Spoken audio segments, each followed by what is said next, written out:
झाबुआ में क्रांतिकारी शहीद चंद्रशेखर आजाद का बलिदान दिवस मनाया गया। इस दौरान चंद्रशेखर आजाद की प्रतिमा पर माल्यार्पण कर उनके साहस और बलिदान को नमन किया।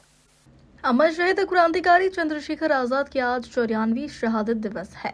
अंग्रेजी हुकूमत से लड़ते हुए 27 फरवरी 1933 को अमर क्रांतिकारी चंद्रशेखर आजाद ने प्रयागराज के अल्फ्रेड पार्क में अपने जीवन की अंतिम सांस ली थी। गुरुवार को देश भर में उनका शहादत दिवस मनाया गया। यहाँ समाज सेवी और प्रबुद्ध जनों ने चंद्रशेखर आजाद की प्रतिमा पर माल्यार्पण कर उन्हें नमन किया। साथ ही वक्ताओं ने अपने अपने विचार व्यक्त करते हुए कहा कि शहीद चंद्रशेखर आजाद की माताजी के साथ देश आजाद होने के बाद कैसा व्यवहार हुआ, उनका जीवन कैसे बीता, यह किसी से छुपा नहीं है। मास्टर रुद्र नारायण और उसके जो क्रांतिकारी साथी थे विश्वनाथ वेशमपायन, ये सब लेकर के कानपुर पहुंचे। कमिश्नर और कलेक्टर बमफील्ड को सूचना दी और इन सब ने मिलकर के आरआई को सूचना दी कि पूरी फौज लेकर के अल्फ्रेड पार्क को घेर ले।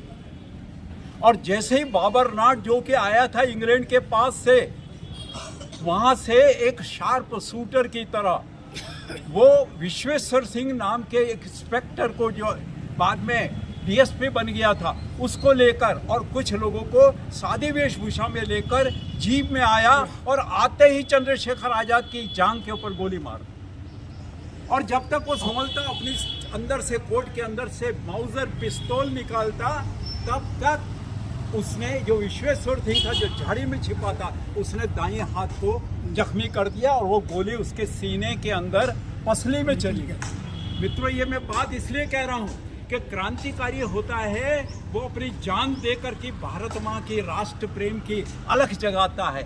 और उसने सबको कहा था उस समय चीख चीख करके कि मेरे सिपाहियों, साथियों, मत भूलो मैं तुम्हारे लिए लड़ रहा हूँ, मैं भारत की आज़ादी के लिए लड़ रहा हूँ। उन्होंने गोलियां बरसाई। दूसरे राउंड में जब फिर गोलियां बरसाई तो उसने कहा, चंद्रशेखर ने, कि मुझे लहलुहान होता देख रहे हो तुम, पर मेरी जो दुश्मनी है वो अंग्रेजों से है, मेरे हिंदू भाइयों से नहीं, भारतीयों से नहीं।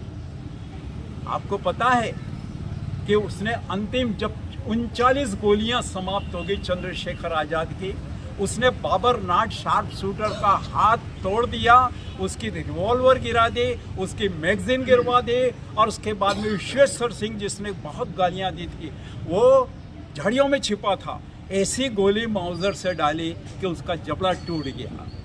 और ये जबड़ा इसलिए तोड़ा था उसने कि उसने बहुत गालियां दी थी चंद्रशेखर आजाद को, ताकि उसके जो हुक्मरान हैं अंग्रेज उसको और प्रमोशन दे।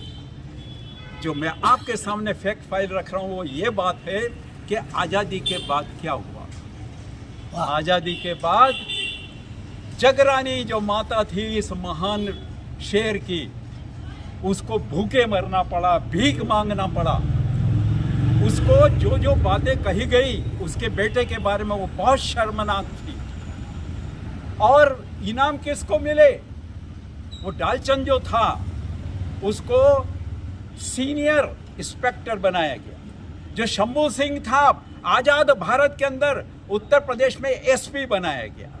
जो गद्दार था वीरभद्र तिवारी, जिसने सारी सूचनाएं दी थी, उसको उस समय 15,000 रुपया दिया गया था इनाम के तौर पर, जिसे 15 लाख आज की ताकत, आज के समय समझा जाना चाहिए। और उसके बाद में एक उसका अंगरक्षक बनाया गया, उसको आजीवन पेंशन दी गई। और ये जो शार्प शूटर था तत्काल उसको बलवा न हो जाए इसके लिए इंग्लैंड भेज दिया। वहाँ के क्राउन ने उसे सर की उपाधि से सम्मानित किया। मित्रों, और ये जो गद्दारों को इस तरह सम्मानित किया गया, और जो मेजर्स था वो inspector general of Uttar Pradesh बनाया गया, एसपी को। ये कितना दुर्भाग्य है, ये आजाद भारत के ऊपर कितना बड़ा आरोप है। ये कैसी सरकार बनी कि जिसने चंद्रशेखर आजाद के हत्यारों को इनाम दिया गया, सम्मानित किया गया। और जब जगरानी देवी को ऐसी स्थिति में बनारसी दास रुद्र नारायण, मास्टर रुद्र नारायण और उसके जो क्रांतिकारी साथी थे विश्वनाथ वेशमपायन, ये सब लेकर के कानपुर पहुंचे। झाबुआ से शाबिर मंसूरी की रिपोर्ट।